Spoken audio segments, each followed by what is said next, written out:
పెళ్ళైనా పండగైనా వేడుక ఏదైనా పట్టుచీరల ప్రత్యేక వేదిక వారాహి సిల్క్స్.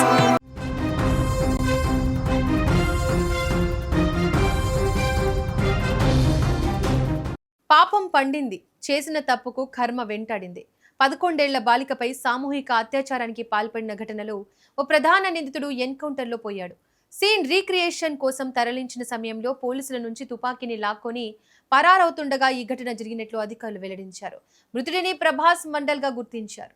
పోలీసుల కథనం ప్రకారం దర్యాప్తులో భాగంగా ఘటన జరిగిన తీరును తెలుసుకునేందుకు నిందితుడిని మంగళవారం అర్ధరాత్రి దాటిన తర్వాత 12:45 ప్రాంతంలో నేరస్థలానికి తీసుకెళ్లారు.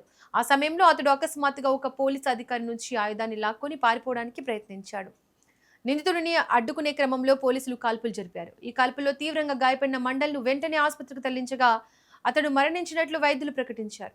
దక్షిణ 24 పరగణాల జిల్లా బారూయిపూర్ పట్టణంలో 11 ఏళ్ల బాలికపై జరిగిన అత్యాచారం హత్య కేసులో అరెస్ట్ అయిన 3 నిందితుల్లో ప్రభాస్ మొండల్ ఒకడు. శనివారం బాలిక తండ్రి ఇచ్చిన ఫిర్యాదు మేరకు మొదట మిస్సింగ్ కేసుగా నమోదైనప్పటికీ ఆ మరుసటి రోజు సూర్జాపూర్ ప్రాంతంలోని ఒక చెరువులో బస్తాలో ఉంచిన బాలిక మృతదేహం లభ్యమైంది. ప్రాథమిక విచారణ అనంతరం పోలీసులు ఈ కేసులో అత్యాచారం, సామూహిక అత్యాచారం, హత్య, సాక్ష్యాధారాల నాశనం వంటి సెక్షన్లతో పాటు పోక్సో చట్టాన్ని చేర్చారు. ఈ ఉదంతం స్థానికంగా తీవ్ర నిరసనలకు దారితీసింది. ఆందోళనకారులు రోడ్లు, రైల్వే లైన్లను దిగ్బంధించి టైర్లను తగులబెట్టడమే కాకుండా పోలీసు వాహనాల ధ్వంసం చేశారు. ఈ అల్లర్ల సమయంలో స్థానికులు 2 అనుమానితులను పట్టుకుని చితకబాదారు. అలాగే ఈ ఘటనతో సంబంధం ఉందనే అనుమానంతో ఆదివారం ఒక యువకుడిపై మూకదాడి జరగడంతో అతను మరణించాడు.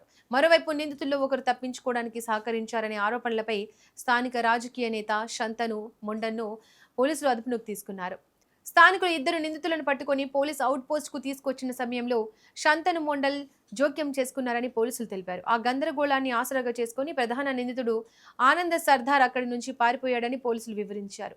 అనంతరం సోమవారం అతడిని మళ్లీ అరెస్ట్ చేశారు. ఈ కేసులో అరెస్ట్ అయిన 3వ నిందితుడు దిబాకర్ సర్దార్. ఈ మొత్తం వ్యవహారంపై సమగ్ర విచారణ కోసం రాష్ట్ర ప్రభుత్వం అడిషనల్ ఎస్పీ పినాకీ దత్తా నేతృత్వంలో ప్రత్యేక దర్యాప్తు బృందాన్ని ఏర్పాటు చేసింది.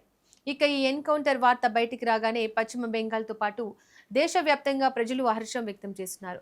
11 ఏళ్ల పసి ప్రాణాన్ని బలి తీసుకున్న ఆ రాక్షసుడికి సరైన శాస్త్రి జరిగిందని, పాపం పండి ఆసుపత్రి బెడ్పై శవమై పడ్డాడని నెటిజన్లు కామెంట్స్ చేస్తున్నారు.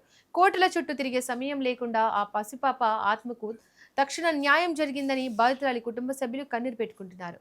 తప్పు చేసిన వాడు ఎంతటి వాడైనా సరే చట్టం నుంచి తప్పించుకున్న దేవుడి స్క్రిప్ట్ నుంచి తప్పించుకోలేడు అని ఈ ఘటన నిరూపించింది. ఇంకా ఈ కేసులో మిగిలిన వారికి కూడా ఇలాంటి శిక్ష పడాలంటూ దేశవ్యాప్తంగా డిమాండ్లు వినిపిస్తున్నాయి.